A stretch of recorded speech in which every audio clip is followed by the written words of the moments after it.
read a lot. I like to read the news. I was reading this story the other day about a guy that started his own business, which was pretty exciting. His family was really proud of him because he put his life savings into it, and it actually worked out for him.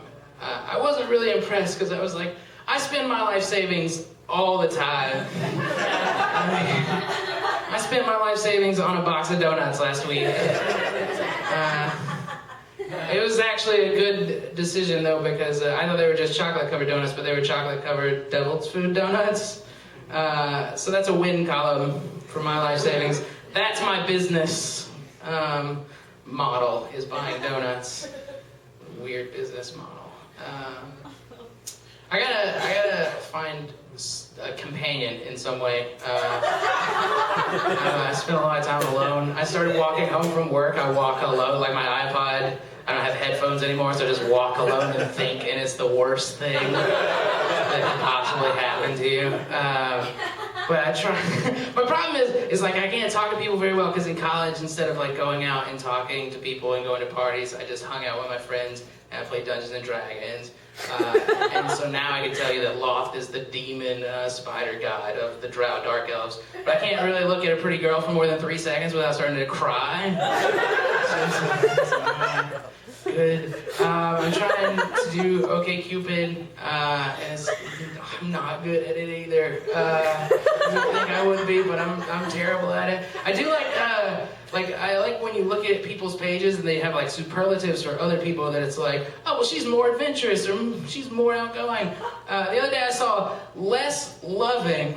That's amazing. Because I liked the girl I was looking at, but what I really wanted was someone that was more of a cold bitch.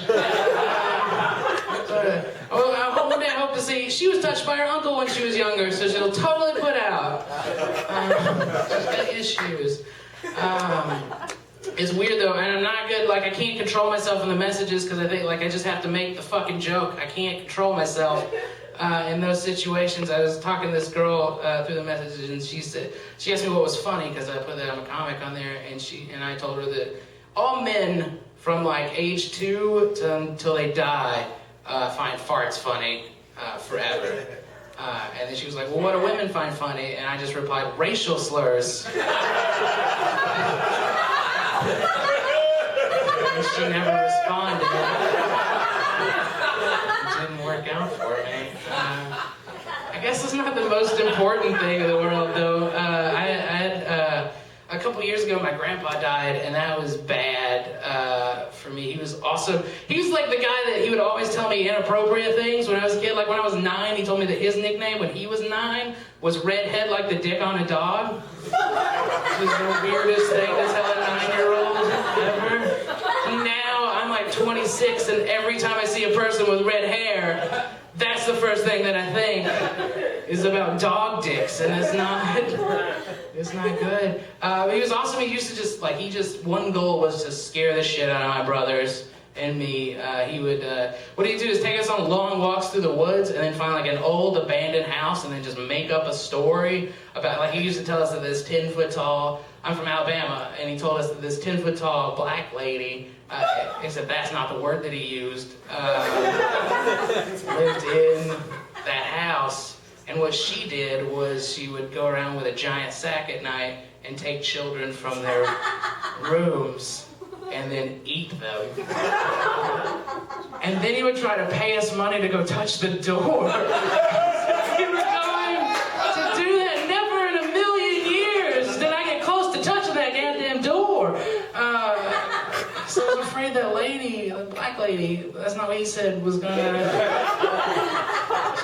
get me. And he died, and it sucked, and I had to go to his funeral. It was like the first funeral I had to go to in forever. Like since I started doing stand-up, so it was the first non-comedy situation that I saw someone public speaking in. So when people asked me how it went, I was like, well, he had like some good anecdotes. I thought that Psalms 23 was a bit hacky, to be completely honest with you. He had great crowd work, though. Yeah, I must have brought it home. And another weird experience when I was there is my 2-year-old nephew. I was hanging out with him because I don't get to see him much. And I was laying on the couch, and he like crawled up onto me, and he was like, I have to tell you a secret. And And I was like, okay. And he said, you can't tell anybody.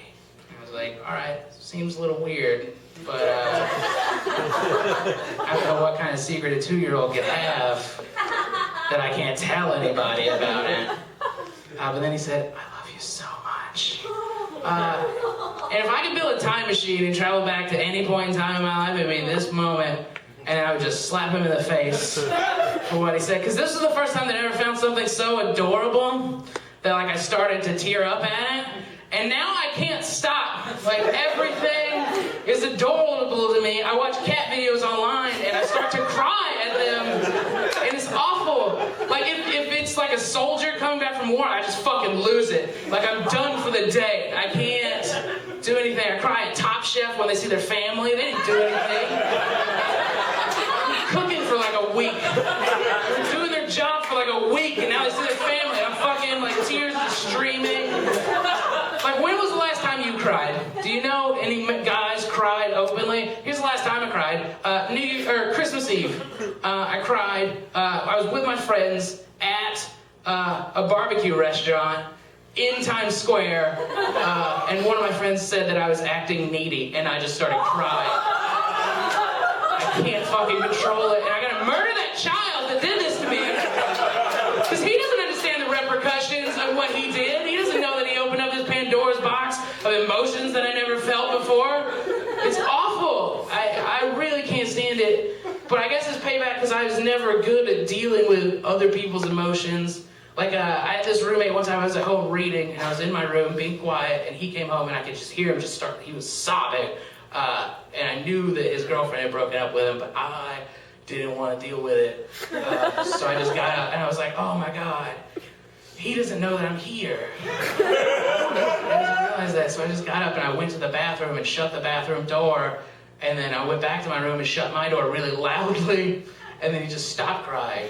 And I never dealt with it. And that was the best thing that happened to me at that point in time. But I guess it's just payback for that. I don't know. But it's really bad. I was crying. I've had some awful roommates. I was talking about my vegan roommates earlier. They're fine. Except for like the whole part, it's not that they're vegan, it's this that like they think that it's not a religion that they're trying to convert you to, even though like they just tell you flat out that they have better morals than you, because they want to stop so much suffering in the world. And I'm like, that's like the one thing that makes me happy is food. That's the one thing I can depend on, like to not make me cry and to make me feel good about myself. So I'm gonna indulge a little bit. But I've had other awful roommates, and one thing I realized, like, one roommate I had, he has no discerning features of why he's awful. I just hate any time he opens his mouth, I just hate him. Like, I don't know why, he's just awful. And I realized that if you live with someone like that, it's kind of like having an abusive stepfather. Because I would come home, if he was in the living room, I just went straight to my room, I didn't say anything to him. And I would just wait there. If I had to use the bathroom, I'd wait till he was done, until he was in his bedroom, and I would sneak out very quietly so that he couldn't hear me. And if he ever asked me where I was going, I was just like, out! Ah! Back when I get back. Friends.